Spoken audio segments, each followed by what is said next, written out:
What's up, beautiful people? How you doing? DH here. I wanted to share something with you guys as I woke up this morning and this thought came to me of how do we prioritize ourselves in a world where we've been taught, trained, wired to put everybody else and everything else first. And that could consist of like our children, our spouse, our career, our responsibilities, our to-do list, and so we constantly are doing a lot of things and we're constantly serving a lot of other priorities, such as, like I just said, children, family, responsibilities of life, being here, being a human here. And so how do we, as we go through this transition or awakening or maturity or growth or expansion, however you want to look at it, but as we get physically older, we start to feel that we're moving, in a progressive direction, and we're moving away from certain things. And how do we prioritize ourselves? Because there's a calling that we want to either spend more time alone, more time in stillness, more time relaxing, whatever your scenario is. And so I find myself in this position with 3 children at times, whether it be getting frustrated, whether it's being short, and those things are really just a reflection of where I'm at. It has nothing to do with my outside circumstances or the other little beings or the other things that are involved in my world. It has to do with, did I prioritize myself? The days that I prioritize myself, best days ever. Best days not only just for me, but for everything else in my field. Everything else that I touch, see, experience, put energy into is all better if I start with myself. So how do we do that, right? So for instance, who sets the time on their alarm clock? We do. We're the ones that choose what time to wake up. So if we need to leave our house at 6:30 and our alarm's set at 6, we're not giving ourselves enough time. We probably stayed up too late the night before and we want to push it even more. We want to hit the snooze button.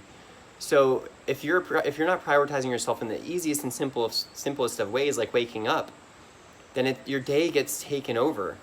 The stack of things to do gets higher and higher, and the priority of yourself, whether it's go to yoga, whether it's go to the gym, whether it's read a book, whether it's do your administrative responsibilities as a human, whatever your priorities are to do that is internal, that is for your own self, for your own being, for your own expansion, for your own purpose, for your own happiness, for your own joy, it starts with you.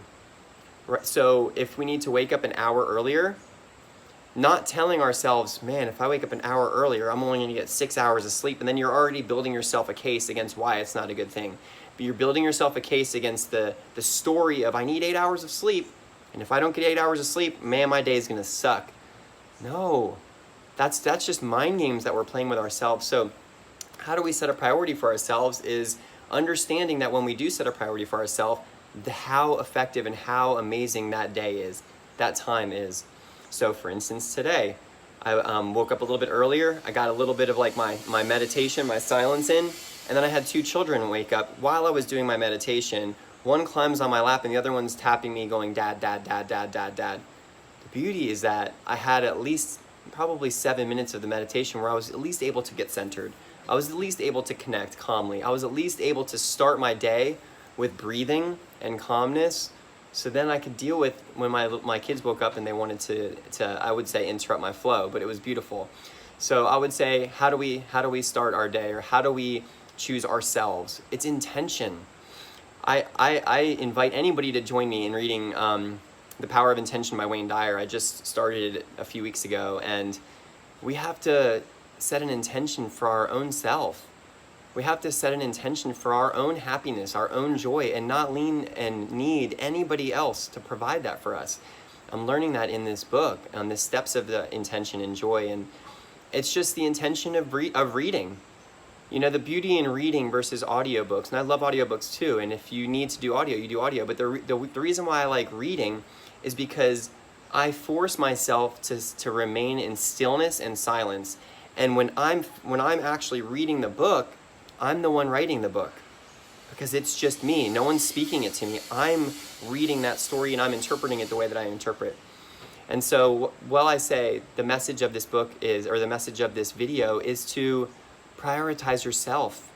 God gifted you. You make the choices. You choose your energy. And so it's easy to get caught up in what everybody else is doing with all of their busyness and all their to-dos. But that expires.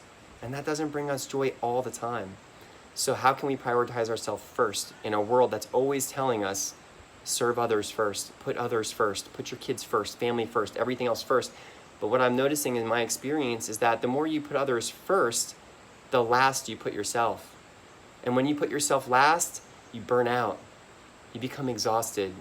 You become exasperated. You become just deflated, lack energy, lack purpose. Find yourself lost in the matrix. So I would say find yourself a time, an intention to prioritize yourself. That's actually the first step, is making an intention that you're going to prioritize yourself as the beginning of your list. The beginning of your responsibility starts with you. So I love you guys. Hopefully this checks you.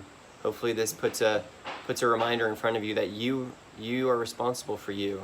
And when you start with you, everything else behind you and everything else around you and everything else after you, all is affected by the power and the beauty and the intention of you pouring into you. So love you guys. Peace, love. Happy Friday.